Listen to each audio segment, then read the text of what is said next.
अभिलाषात बहिर्गति संवाह्यस्य, इस सूत्र के संस्कृत टीका आरंभ होता है। संवाह्यत में योनेर योन्यंत्रण नियते इति संवाह्य, पशु पक्ष को लेकर बोल रहे हैं। एक योनि से दूसरी योनि को जाने वाला जो होता है उसका नाम संवाह्य। कर्मात्म रूप, कर्मात्मा पशु, तस्य अभिलाषा, उसी अभिलाष के कारण से अपूर्णम अन्यतात्मक अविद्याख्यान। अपूर्णता क्या है? भेद रूपी अविद्या का बुद्धि हो जाने से, इस मल रूपाद है तो इस मल रूपी कारण से बहिर्गति ही विषयोन्मुखत्व प्रवृत्ति हो जाती है। न तो अंतर्मुख स्वरूपावस्था है तो तम जातुचित। ऐसे व्यक्ति का अंतर्मुख स्वरूप का अवस्थिति अवहित होना कभी भी संभव नहीं।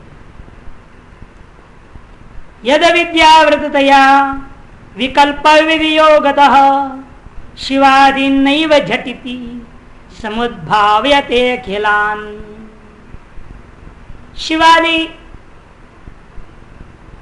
जो अखिल दैवी सृष्टि है उनको यह झटिति कभी ग्रहण नहीं कर पाता है, समझ नहीं पाता है। क्यों?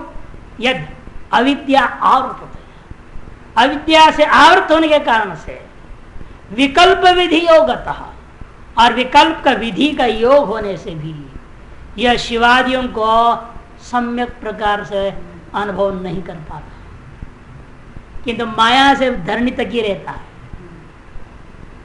शिव शक्ति सदाशिव ईश्वर शुद्ध विद्या की ओर इसकी दृष्टि नहीं जाती, शरीर में विचार नहीं बन पाता है, उसका विवेक नहीं जगती। इस आवरण की उसे करता क्या है? तथा शुभाशुभा भावा लक्ष्यन्ते तद्वशत्वतः अशुभेभ्यश्च भावेभ्यः परम दुःखं प्रजायते अतथ्यां कल्पनां कृत्वा पच्यन्ते नरकादिषु स्वोत्थैर्दोषैश्च दह्यन्ते वेणवो वह्निना यथा मायामयै सदा भावैर् अविद्यां परिभुञ्जते मायामयीं तनुं यान्ति ते जना क्लेशभाजनम् तथा शुभाशुभ भावा लक्ष्यन्ते तद्वशत्वतः। उस अविद्या के वश में आकर के शुभ और अशुभ भावों को ये लक्षित करते हैं।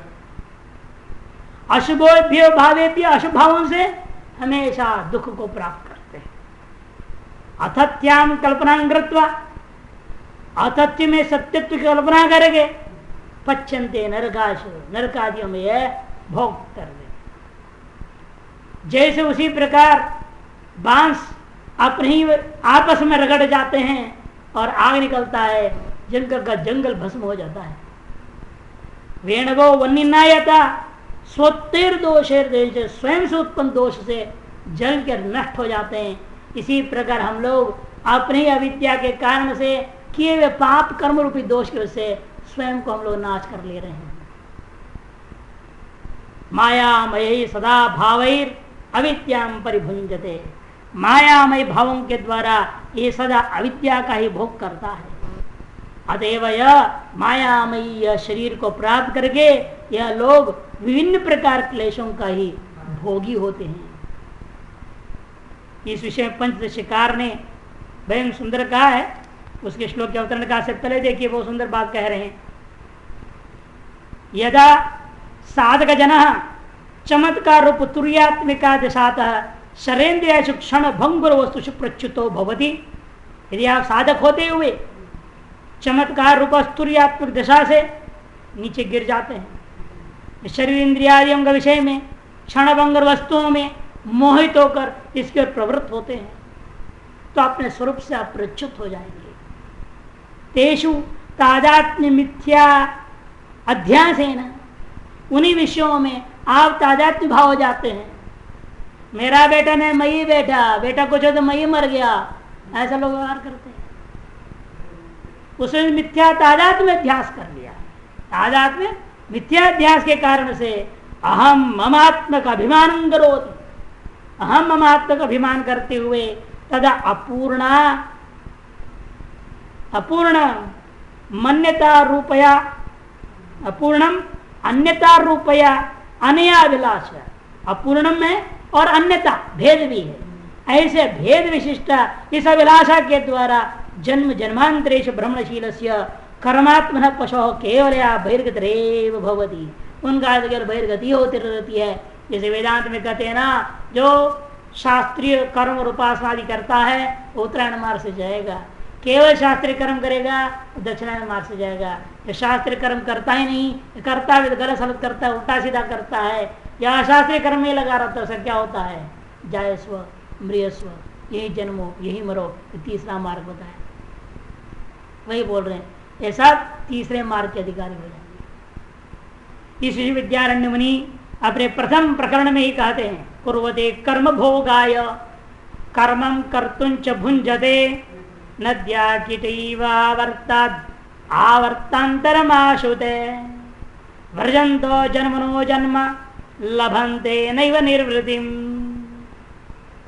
कुर्वते कर्म भोगाय, कर्म करते हैं पुण्य को भोगने के लिए, पाप को भोगने के लिए पाप करता है, पुण्य फल भोगने के लिए पुण्य करता है। सुख के लिए पुण्य करेगा, दुख के लिए पाप करेगा। कर्म कर्तुंच भुंजते, भोग के लिए कर्म करता है और कर्म कर फिर भोग करता है। भोग करने तो कर्म क्या करेगा? करेगा ही नहीं। वो भोग करता है तो उसमें और रसास्वादन हो जाता है, और उसको बरकरार बनाए रखने के लिए, उसको बढ़ाने के लिए फिर कर्म करेगा। उसी प्रकार नद्या कीटा ही, वो नदी में कीड़े के समान एक भंवर से निकल दूसरे भंवर, दूसरे से तीसरे, तीसरे से चौथे में जैसे भटकते जाता है, उसी प्रकार जीवात्मा एक जन्म से दूसरा, दूसरे से तीसरा, तीसरे चौथे जन्म उत्तर जन्मों में भटकते रहता है। व्रजन्तो जन्मनो जन्म लभन्ते नैव निर्वृतिम, कभी सुख शांति ठहराओ समाप्ति उसको अनुभव में नहीं आ सकता। तो निवृत्ति को उपाय भी वहां बताया, सत्कर्म परिपाकाते करुणानिधि नोद्धृता प्राप्त तीरतरुच्छायाम विश्राम यदि यथा सुखम। उसी के किसी पुण्य कर्म के परिपाक के वजह से कोई करुणानिधि आ गया, महापुरुष करुणा सागर गुरु महाराज आचार्य प्राप्त हुए, और वो क्या करेंगे? वो उस जैसे कोई करुणामय पुरुष क्या करता है? कीड़े को निकाल के बाहर रख देता है। जब भंवर से फंसते जा रहा था, वो अब विश्रांति को प्राप्त करता है। उसे किसी गुरु की कृपा हो जाती है, वेदांत सुना देते हैं, तो इस संसार जन्म मरण के चक्कर से छूट करके वहां ब्रह्मास्त्र का चिंतन करता अपने आप में विश्राम को प्राप्त कर जाता है। से सब सत्कर्म के परिपाक से ईश्वर का अनुग्रह से सतगुरु की प्राप्ति हो जाती है। प्राप्त तीर तरुच्छायाम, तीर में विद्यमान तरु की छाया में जैसे विश्राम को प्राप्त करता है वह कीड़ा, इसी प्रकार से उपदेशम अवाप्तेवम आचार्य तत्वदर्शिनो पंचकोश विवेकेन लभन्ते निर्वृतिम पराम। उपदेशम अवाप्य, हम ब्रह्मास्मि आदि महावाक्यों के उपदेश को प्राप्त करके, किनसे प्राप्त करेगा? आचार्य तत्वदर्शिन, तत्वदर्शी आचार्यों से प्राप्त करके पंचकोश विवेक करते हुए पराम निर्वृतिम परम शांति को यह प्राप्त कर लेता है। योगी जना तत्व विवेकेन पराम निर्वृतिम मोक्ष धर्मम प्राप्नुवन्ति। इसलिए योगी जन अपने पुण्य का परिपाक होने पर ईश्वर के अनुग्रह से तत्व विवेक के द्वारा अंतर्गता गुरुवारी कृपा की वजह से परम मोक्ष धर्म जो परम शांति है उसे प्राप्त कर लेते हैं। एवंच सर्वदा कर्मत्व रूप पाशेर विनिर्मुक्ता भवंती, इस प्रकार सर्वदा ही वो कर्मत्व रूप पाशों से मुक्त हो जाएंगे। तद अभावे, और ऐसे यदि उनके अंदर नहीं है तो पाशेषु बध्यन्ते समवायाश्च जायन्ते, पाशों से बंधे हुए वह समवाह्यता को ही सदा प्राप्त रहेंगे। कहने के इनका तात्पर्य सूत्र का यही भाव निकाला इन्होंने, यद्यपि आप समवायी तो जरूर हैं, अतएव आपकी बहिर्गति हो रही है, लेकिन विवेक करोगे तो बाह्य गति के कारण से यदि आपको महसूस होता है कि हमें विभिन्न प्रकार दुख और क्लेश मिल रहा है, इससे मुक्त होना चाहते हैं, तो फिर आपको अंतर्मुख यात्रा, अंतर यात्रा शुरू करनी पड़ेगी। और अंतर यात्रा करने से क्या होगा? तब आप अपने स्वरूप में आरूढ़ हो जाएंगे। स्वरूप में आरूढ़ हो जाने से क्या लाभ होगा? तत्क्षय, अविद्या सारा चीज का क्षय हो जाएगा। ठीक है, उसे क्या होगा? आदमी का स्वभाव है ना, उसे क्या होगा? जीव संशय, तो उसे जीव का भी संशय हो जाएगा। यह कहने के लिए अवतरण का यह निश्चय हुआ कि कर्मात्मा की ही जीव संज्ञा है। दुष्ट अभिलाषा के कारण यह कर्मात्मा संवाह्य बना है। निश्चय हुआ ये जो कर्मात्मा है आणवमल युक्त है, यही जीव संज्ञा को प्राप्त हुआ। दूषित अभिलाषाओं के कारण से यह कर्मात्मा संवायु भी बन गया, जन्म जन्मांतर में भटकने वाला बन गया है। यदि इन दुष्ट अभिलाषाओं को यह त्याग देता है या किसी भी प्रकार इनका क्षय कर लेता है, इच्छाओं की वासनाएं, कामनाओं की हमारे अंदर वासनाएं हैं, उन वासनाओं का क्षय करना पड़ेगा। शास्त्रीय वासना से इन लौकिक वासनाओं को क्षय करना है। अद्वैत वेदांत चिंतन से शास्त्रीय वासनाओं का भी क्षय कर देना है। और वह अद्वैत की भी वासना बनाना नहीं, वो अनुभूति से स्वतः नष्ट हो जाएगा। इसे कहते हैं कि का क्षय हो जाए, जब अभिलाषा का क्षय हो जाए तब आत्मा को क्या लाभ होता है? इस पर परमेश्वर का तदारूढ़ प्रमिते तत्क्षया जीव संशय, तदारूढ़ प्रमिते है। जब योगी की प्रमिति माने अनुभूति तदारूढ़ हो जाती है, अर्थात दृष्टि भूमि नामक स्तूर्य पद में आरूढ़ हो जाती है, तदा दृष्टि स्वरूप अवस्थानम, दृष्टि स्वरूप जो अपना स्वरूप है, वास्तविक नित्य दृष्टि स्वरूप है, उस नित्य दृष्टि स्वरूप में जब आरूढ़ हो जाओगे, माने आपकी अनुभूति उस पर स्थिर हो जाए, स्वरूपानुभूति में स्थिर हो जाए, उस समय उसको बाह्य आभ्यंतर सर्व प्रपंच स्वसंवित मरीचिका प्रकाश रूप ही स्फुरित होता है। तो कैसे प्रमिति होती है? अपने ज्ञान का किरणों के समान, किरण के आभा के समान बल की ये सारा संसार स्फुरित होता हुआ दिखता है। उसमें स्वरूप आनंदमय पूर्ण रस का आस्वादन करने से उसकी पाशव अभिलाषाएं नष्ट हो जाती है। स्वरूप आनंदमय पूर्ण रस का वह ये दिव्य दृष्टि से प्राप्त होने से इस दिव्य सृष्टि में भी वह पूर्ण आनंद को ही देखता है।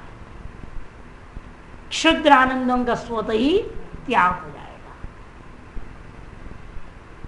पाशव जो अभिलाषाएं थी, पशु संबंधी जो अभिलाषाएं थी, वह सब नष्ट हो जाती है, जिससे उसके जीव भाव अर्थात संवाह्य जो पुर्यष्टक प्रमात्र भाव है उसका संक्षय हो जाता है। जैसे किसी को स्वप्न में कोई आकर के मर्डर कर दिया, मर्डर कर दिया,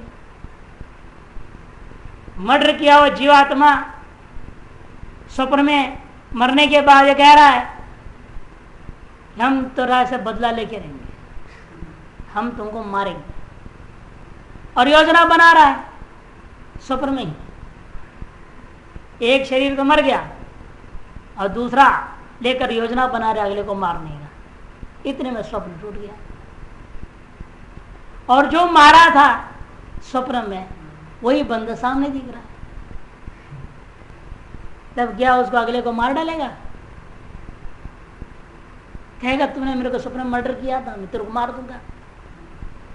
बल्कि उसको सारी कहानी स्वप्न की सुना करके दोनों हंसेंगे। उसी प्रकार यहां पर भी है, ये सारा आपको जगत जो दुख दे रहा था अभी तक, अविद्या का नष्ट होने स्वप्न मिट गया, जो स्वरूप प्रकाश में जागृत में जग गए आप, अब क्या दिखेगा तब इसमें? ये सारा स्वप्न जो जगत के समान हो जाएगा और इन सब में अब आनंद ही दिखेगा।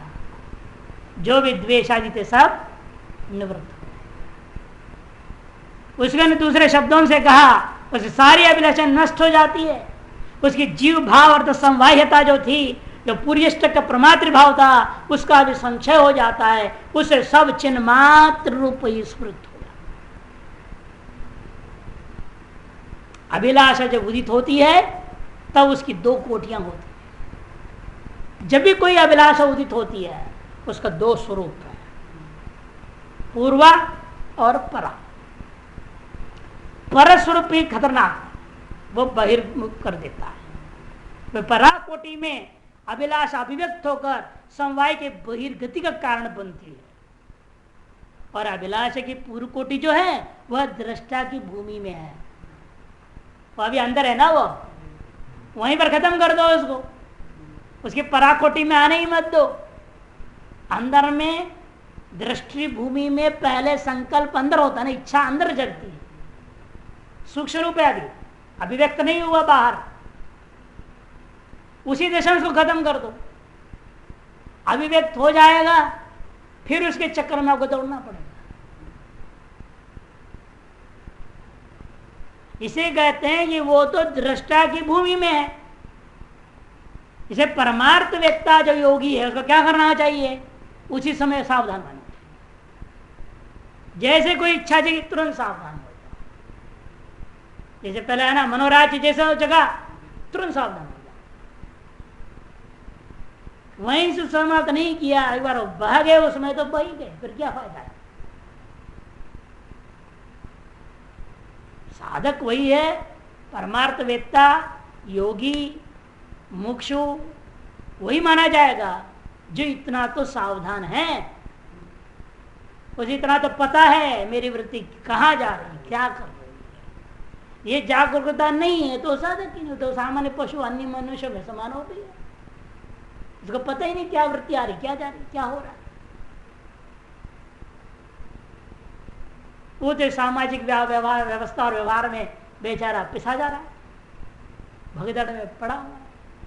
वैसे आप ही तो क्या फर्क पड़ रहा है। साधक वही है जो उस समय सावधान है। फिर परमार्थ वेत्ता योगी सावधान होकर अभिलाषोन्मेष दशा में भी स्वस्वरूप दृष्टि धरा से प्रच्युत नहीं होता। जिस दृष्टि भूमि में यह उठा है अभिलाषा, उस उठी हुई अभिलाषा को वहीं रहने देता है और अपने दृष्टि भूमि से हटकर उस अभिलाषा के साथ तादात्म्य होते हुए बहिर्गति परा स्थिति को प्राप्त नहीं होता, अपनी दृष्टि स्थिति में बना रहता है। दृष्टि धरा से प्रच्युत नहीं होता, प्रत्युत पुण्योदय से, उस सावधानी के कारण से क्या होता है, पाप के कारण से जो जगत संबंधी वासना जगी भी थी, कामना जग भी रही थी, लेकिन आपकी सावधानी की वजह से तुरंत आपको पुण्य काम करेगा, पुण्योदय हो जाएगा झट। पुण्योदय से उसकी आत्मशक्ति जागृत हो जाती है। आत्मशक्ति जागृत हो जाती तो अभिलाषा अपने आप मर जाए, खत्म, उठ नहीं सकती। फिर साथ ही शैव शास्त्र अवबोध जन्य विवेक बल भी उदित हो जाता है। विवेक बल भी जन गया। जो शास्त्रों को आपने पढ़ा है, सुना है, समझा है, रटा है, याद करके चिंतन किया है, वो सारे के सारे एकदम धड़ाधड़ वाक्य आने लग जाएंगे, श्रुति स्मृति वाद, और आपको बिल्कुल उस अभिलाषा से दूर ले जाएंगे, अलग कर देंगे। सावधान रहे आप। भगवान यही तो कहते आप एक कदम रखो, मैं 4 कदम रखूंगा, यही हो, कुछ नहीं। 1 कदम रखने का मतलब क्या, आप सावधान रहे बस। अभिलाषा जगी, उस अभिलाषा का चिंतन नहीं करना। यदि वो अभिलाषा का आपने चिंतन की, फिर आप बह जाएंगे उसे। आशा नाम नदी कहा ना, यह आशा नाम की नदी बहुत खतरनाक है। ये बहा दे लेट जाते फटाक से, देर नहीं लगता, कोई नहीं बचा सकता। उस समय सावधान रहे आप। जो भी आशाएं जग रही, कामनाएं जग रही हैं, जो भी संकल्प उठ रहा है, उसी समय सावधान आप हो जाते हैं, तो जिस तमोगुण या रजगुण के कारण से वो जगे थे, वे अपने आप आपके सावधानी के कारण से दब जाएंगे, और सत्वगुण का कार्य जो पुण्य का उदय हो जाएगा, जिससे आत्मबल बढ़ेगा, आत्मशक्ति जागृत हो जाएगी, और शास्त्र का विवेक बल भी जागृत हो जाएगा। नहीं तो जितने शास्त्र पढ़ा सब उस समय भूल जाएगा आदमी। इसलिए वो एक महात्मा थे इसमें बनारस में, वो बताते थे कि भाई देखो, पढ़ाते वक्त तुम शास्त्र भूल भी जाएगा ना तो कोई परेशानी नहीं हो, उसे टेंशन नहीं लेना, कोई बात नहीं। कोई शास्त्र आप तुम कोट नहीं कर पाए, बता नहीं पाए, आधा बता दिया, पूरा नहीं बोल पाया, कोई बात। लेकिन जब कोई कामना जग जाए और आधा श्लोक भी न जगे तो समझना तुम गड़बड़ है।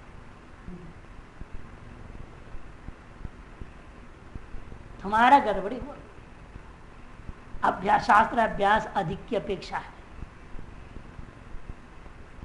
कामना जगते ही साथ साथ सावधान हुए और शास्त्र आ जाए झटी थी उसको कांट में, अरे क्या तू सोच रहा है, नास्त्य कृत कृते न, ये सब अनित्य है, इन इच्छाओं का पूरी करने के प्रयास करना व्यर्थ है। एक पूरी होगी दूसरी आएगी, दूसरी तीसरी आएगी। न जा तो काम कामान उपेग न शाम्यति, शास्त्र झटिति आना चाहिए।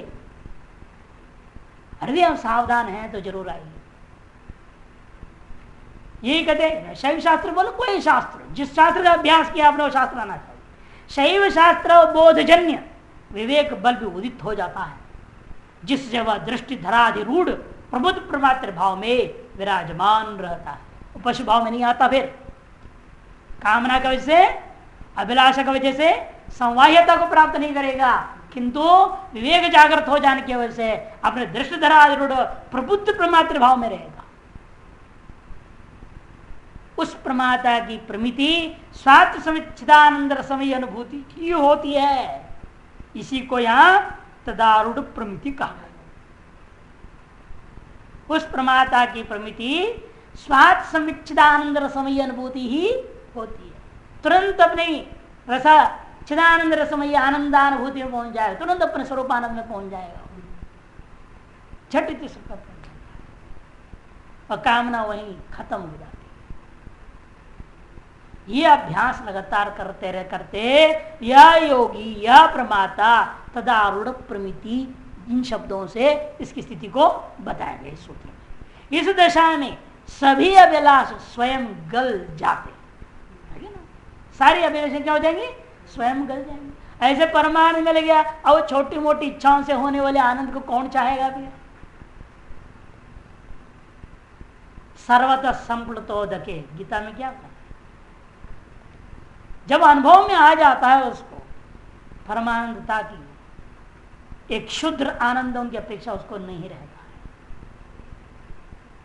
ये प्राप्त भी हो जाए उस पर, उस तरफ देखेगा भी, सारी रिद्धि सिद्धियां आ जाए उससे उदासीन रहता है। उसको जगाने वाले की जरूरत पड़ती है, प्रेरणा देने वाले की जरूरत पड़ती है, तो काम ही नहीं करेगा, वो मस्त है। हनुमान जी को जगाए जाम्बवंत जी, नहीं तो उड़ते ही नहीं, वो सर्वसमर्थ है, चुपचाप बैठे, सब हाहाकार मचा रहे, सब चिल्ला रहे तो मर गया, अब तो बस हो गया, हम लोगों की तो मौत होना ही है, अब तो कहाँ है, समुद्र तो पहुंच गए, कहीं मिली नहीं, कुछ पता नहीं चला, अब तो मृत्यु दंड होगा। लेकिन बस सुन रहे चुपचाप किनारे बैठे, जामवंत मारते डायलॉग, उसको जगा देते हैं,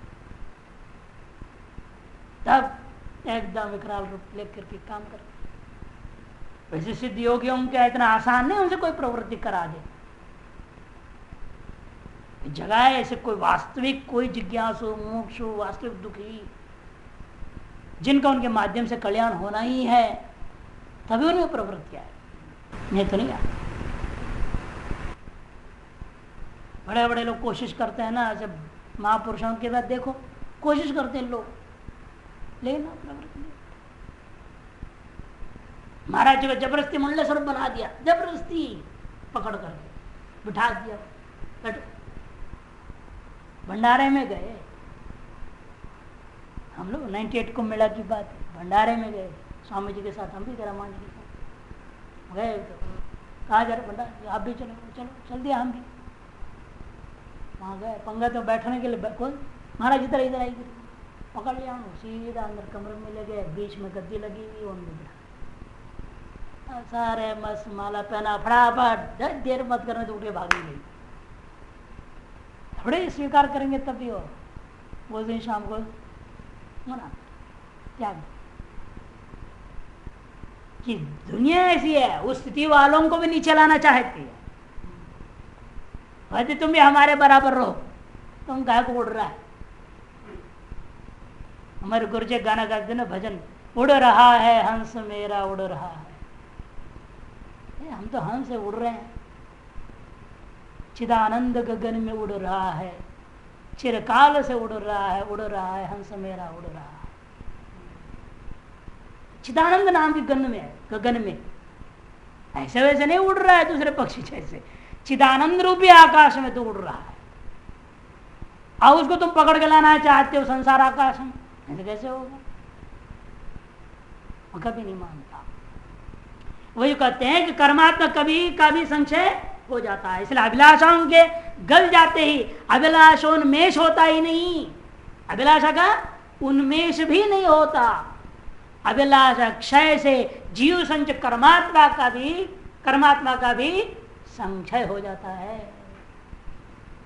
माने जीव भाव भी खत्म, परमेश्वर भाव में स्थित हो जाता है। भाव यह कि दुष्ट अभिलाषा, क्षयिष्णु विषयों की अभिलाषा कही जाती है। बार बार दुष्ट अभिलाषा, दुष्ट अभिलाषा का मतलब क्या? जो क्षयिष्णु विषयों की अभिलाषा है उसी को यहाँ दुष्ट अभिलाषा नाम से कही जाती है। उस अभिलाषा में आत्मा स्वस्वरूप स्ववैभव को भूल कर, ये जो जीवात्मा कर्मात्मा क्या करता है, स्व जो वैभव है, स्व का जो स्वरूप है, जो आनंद रूपता है, उसको भूल कर मित अहंता के संयोग से, सीमित अहंता के संयोग से मोह में पड़कर संकुचित हो जाता है। कदाचित प्राक्तन पुण्य संचय के उदय से ऐसा हो गया था, लेकिन कदाचित पुण्य कर रहा है, किसी जन्मांतरों से संचय किया गया पुण्य का उदय होने से, शक्ति स्फुरण होने पर, पुण्य संचय के उदय होने से क्या होता है? एक विलक्षण शक्ति का स्फुरण होता है। और शक्ति स्फुरण ईश्वर के अनुग्रह से होता है।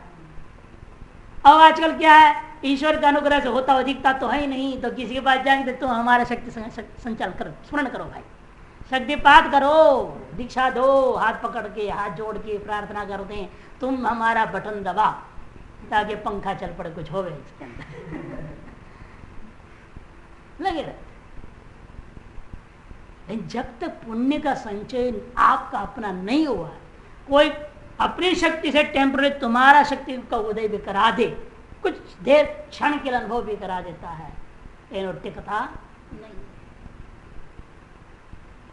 इसे वास्तव स्वतः ईश्वर से शक्तिपात होना, ये शक्तिपात होने का मतलब है शक्ति का स्फुरण होना, स्वतः ही पुण्य का संचित पुण्यों का उदय होने से शक्ति का स्फुरण होएगा। आपके अंदर स्वतः ही अंतर्मुखता की प्रवृत्ति बनती है, आप बहिर्मुखता छोड़ देते, यही शक्तिपात। और शक्तिपात होने के बाद बहिर्मुखता है का मतलब शक्तिपात हुई ही नहीं।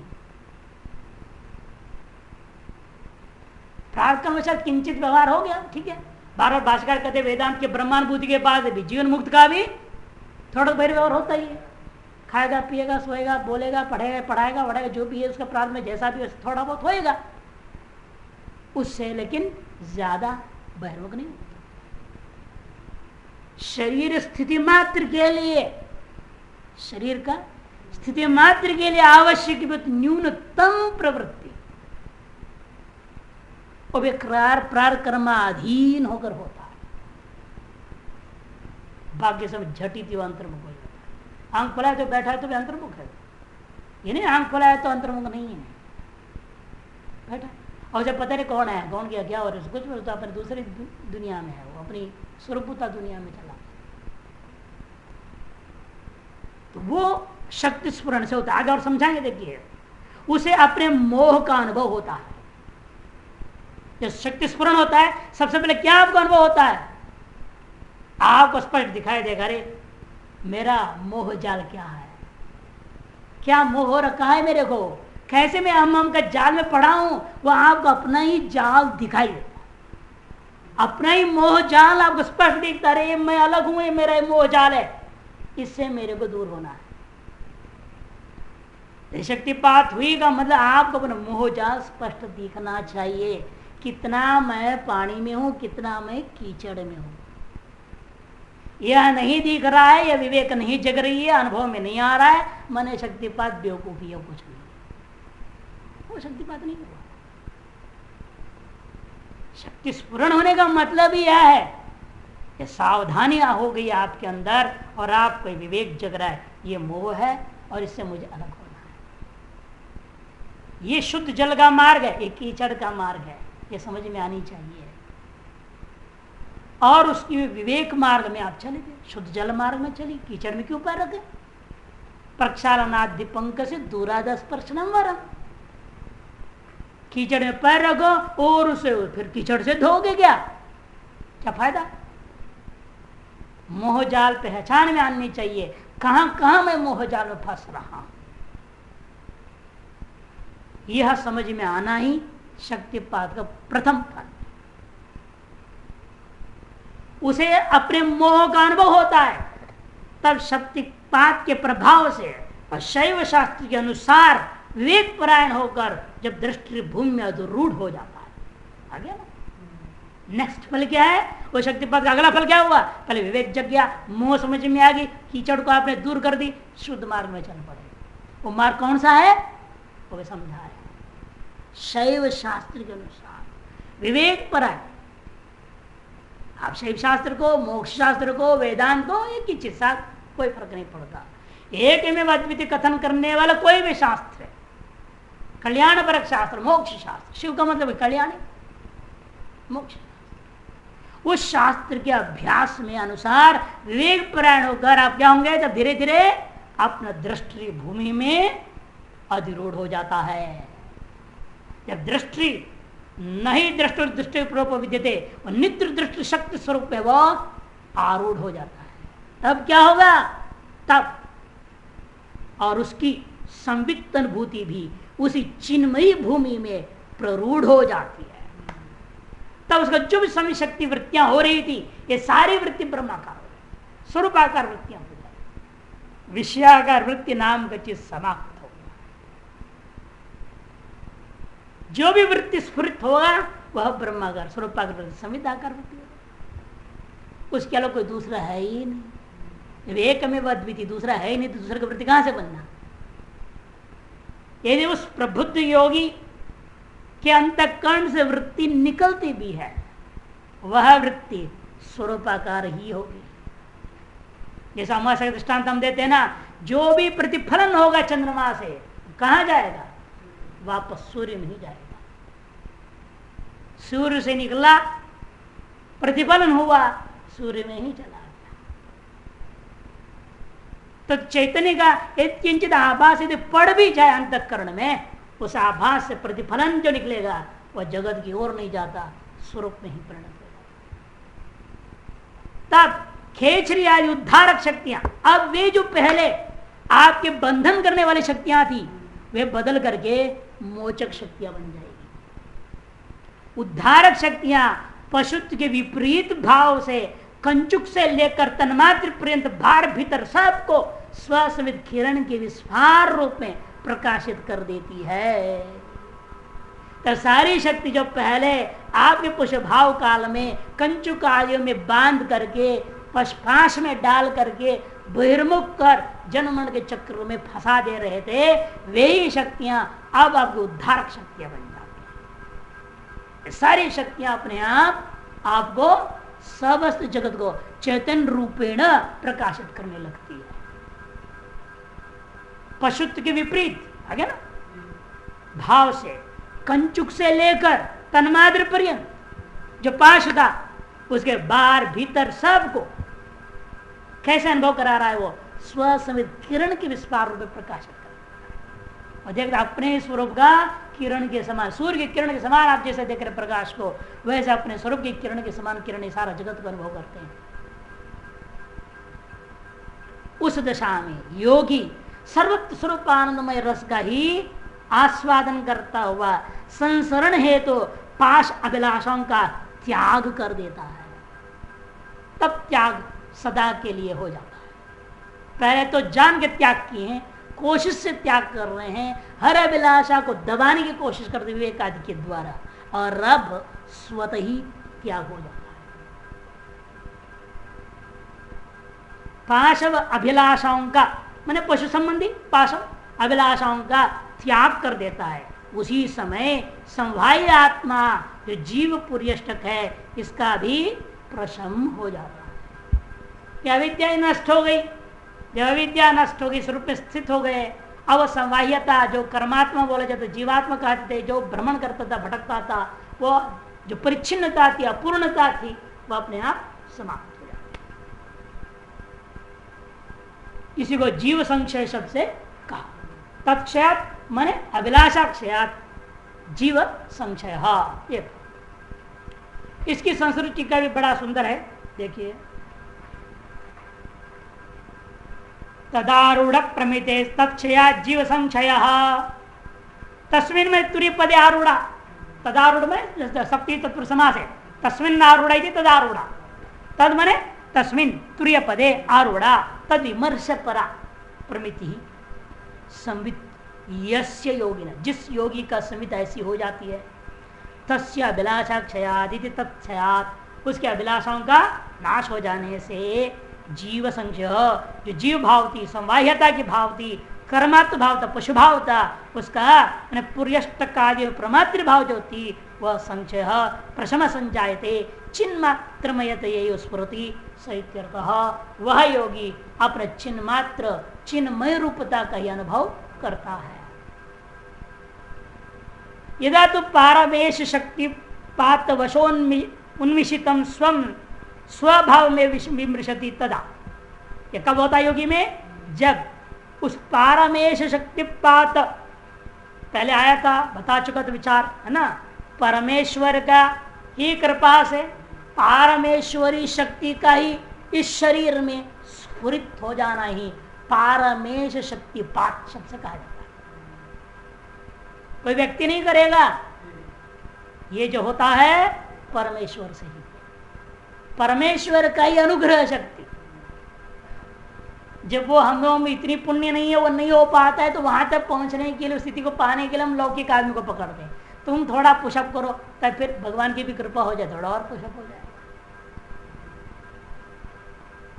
नहीं तो वास्तव में यदि आप केवल शास्त्र सम्मत उपासना करते जाए, कर्म करते जाए, स्वतः ही ईश्वरानुग्रह शक्ति आपके अंदर कार्य करेगी। किसी बाह्य साधन की जरूरत नहीं। बाह्य जितने भी गुरु आदि साधन हैं, ये भी साधन के लिए ही है। गुरु आदि को भी हम साधन बोलते हैं, इसीलिए गुरु किस लिए है, हमें साधन बताओ।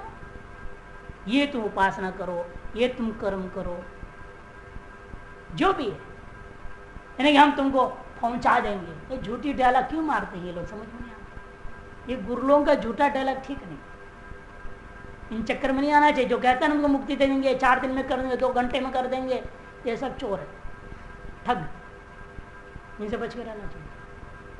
ये आपको न घर के न घाट के छोड़ेंगे। आप इस शास्त्रों की उपासना भी नहीं कर पाएंगे, उनके जाल में फंस कर उनकी पिट्ठू बने उन्हीं का पीछे घूमते रह जाएंगे, और वो न इधर न उधर हैं, खुद ना आपको इधर न उधर होने देंगे। क्या अपनी बकरी संभालेंगे ना, फिर भेड़ बकरी का चाल वाला बात नहीं जाएंगे, वो आगे नहीं बढ़ने देंगे। बल्कि कई लोगों को हमने ये देखा, दूसरे को सुनने के लिए मना कर देते, दूसरे पास जाना नहीं, उसको सुनना नहीं, जो संप्रदाय नहीं, वो गुरु नहीं, वो ही है सबको।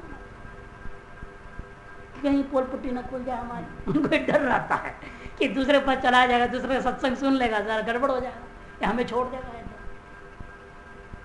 जब भय इनके अंदर रहता है, जो खुद इस तरह से स्वरूप में प्रतिष्ठित नहीं, भय में प्रतिष्ठित है, तो आपको अभय की ओर बढ़ाएगा कैसे?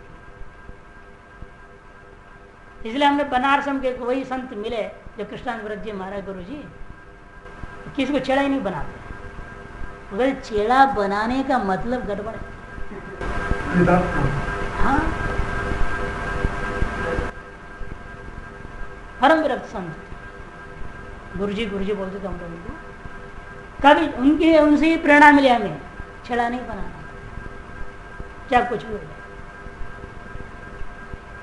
पानी पिलाने के कोई सेवक ना मिले, प्यासे मर जाए ठीक, लेकिन छेड़ा बनाना ठीक। तो हमने कहा यही अपने अंदर आना है। मैं गुरुजी से पूछते थे तुम क्या और पढ़ना चाहते हो? मैं गुरुजी पढ़ाना तो बात की बात है, पहले आप ये आपके पास जो है ना वो थोड़ा सा यहाँ भी डाल दीजिए। वो हंसते थे, अरे तुम हो जाएगा चिंता मत करो, तो ऐसा ही हो जाएगा। ऐसे होते थे, ऐसे ही होते।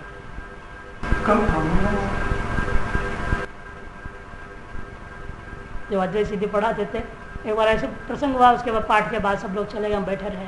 तो क्या बात है, क्यों बैठे हो? मैंने ये तो प्रश्न पूछना था, मैं पूछ लिया। पूछने के बाद बोले कि प्रश्न पूछना है तुम्हारा उद्देश्य तो नहीं था। मैं समझ गए वो अंदर की बात है। इतना वहां पहुंचे हुए सरल, इतने सरल, पता ही नहीं लगता तो कोई पहुंचा पसंद था। कुछ और पूछना चाहते हो? हाँ महाराज, चलो मेरे कमरे में, जहाँ पढ़ा था ना हॉल टाइप थी, अपने कमरे में ले वहाँ बैठे, जो पूछ रहा था अपनी बात थी वो बात हमने कहा, तो हंस पड़े खाएंगे। क्यों सोचता है? ये सोचना छोड़ दे तो तू और मैं में क्या अंतर? तू और मैं में अंतर क्या है? तू होना चाहता है, ये बात छोड़। तू है ही तो होना क्या है? कहते तू तो वो है ही, तो होना क्या है? जो होना चाहता हूं ऐसे, ये क्यों सोचता है? ये छोड़ दे, तो है, देख लेना। मैंने कहा बस चाबी मिल गई, हमको कहानी खत्म। ऐसे मान कितनी सरलता समझा दी, चिंता को मिटा दी। तब से अपने दिया किसी भी प्रकार की दीक्षा किसी को नहीं देना, छेड़ा किसी प्रकार। गृहस्थी को मंत्र दीक्षा भी नहीं देता, कुछ कोई दीक्षा नहीं। चाहे कोई हमें माने, 2 कौड़ी दे ना दे, कोई फर्क नहीं। उनकी कृपा है, अब तक ऐसा ही बना हुआ है। तो ये जो चीज आती है स्वतः ही ईश्वर की अनुग्रह शक्ति काम करती है। न कोई शक्तिपात हम पर किया उन्होंने, कि न किसी ने की, न रामायण ने की, न किसी ने, हमें तो नहीं लगा किसी ने कुछ किया है, ना हमने मांगा हमारे पर शक्तिपात करो जी, हम पर आशीर्वाद दो जी, कृपा करो जी। हम यही मांगते आपके अंदर जो सदगुण है थोड़ा वो दो आ जाए इधर, बहुत हो जाएगा। और प्रसन्नता से हंसते हंसते बेटा उस समय तो टाल देते थे, लेकिन वो दे जाते थे। वो टालते नहीं थे, वास्तव में बाद में अनुभव में आया वो दे जा रहे हैं। तो वो चीज है, वो ईश्वरानुग्रह शक्ति इसी तरह से काम करती है। तीसरे कहते हैं कि इस तरह से जो स्थिति आती है वो पारमेश शक्तिपात वश उन्मिषित स्वम स्वभाव में विमृशति, अपने स्वभाव का विमर्श हो जाएगा। तदा जब ऐसा होता है तब क्या होता है? अभिलाषा भाव, कोई अभिलाषा नहीं रह जाती है। नस्य बहिर्गति, बहिर्गति उसकी खत्म। अपितो आत्मारामता एव नित्य मिथ्या, वह आत्माराम सदा सदा अकेला हो जाता है। श्लोक भी बड़ा सुंदर, यथा स्वप्नान भूतार्थान प्रबुद्धो नैव पश्यति तथा भावनया योगी संसारम नैव पश्यति। जैसे स्वप्न में अनुभूत पदार्थ को प्रबुद्ध व्यक्ति देखता नहीं है, नहीं उसके स्वप्न पदार्थ, अद्वैत भावना से उस अद्वैत में आरूढ़ जो योगी होगा उस योगी को भी संसार दिखाई नहीं देती। अब बताओ मिथ्या तो नहीं है। संसारम नैव पश्यति शब्द साफ बोल, जैसे रज्जू आपको अनुभव में आ जाए तो सर्प नैव पश्यति, अद्वैतानुभव के बाद संसारम नैव पश्यति। इसका मतलब संसार मिथ्या माने बिना कैसे व्यवस्था बनेगी इस पंक्ति की। यथा रज्जु में कल्पित सर्प मिथ्या है, इसी पर आत्मा में कल्पित संसार को मिथ्या माननी पड़ेगी। तभी ऐसी पंक्तियां घट पाएगी। और ये उनकी आगम का ही है, कालिका तंत्र का ही है श्लोक। निरस्य सदसद्वृत्ति संश्रित्य पदमांतरम विहाय कल्पना जालम अद्वैतेन परापरम।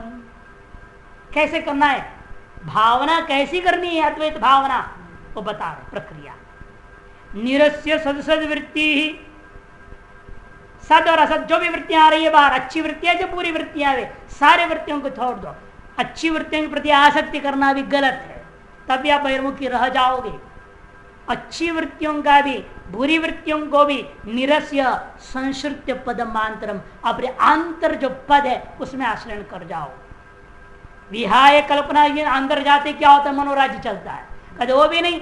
विहाय कल्पना जालम परापरम, चाहे पर हो जाए पर, किसी चीज का भी आप कल्पना जाल कर, अच्छी कल्पना कर रहा हूं मैं, अपने आप को इंद्र मान रहा हूं। अरे इंद्र मान लिया तो क्या हो गया, वो भी कल्पना है, वो भी एक जाल है।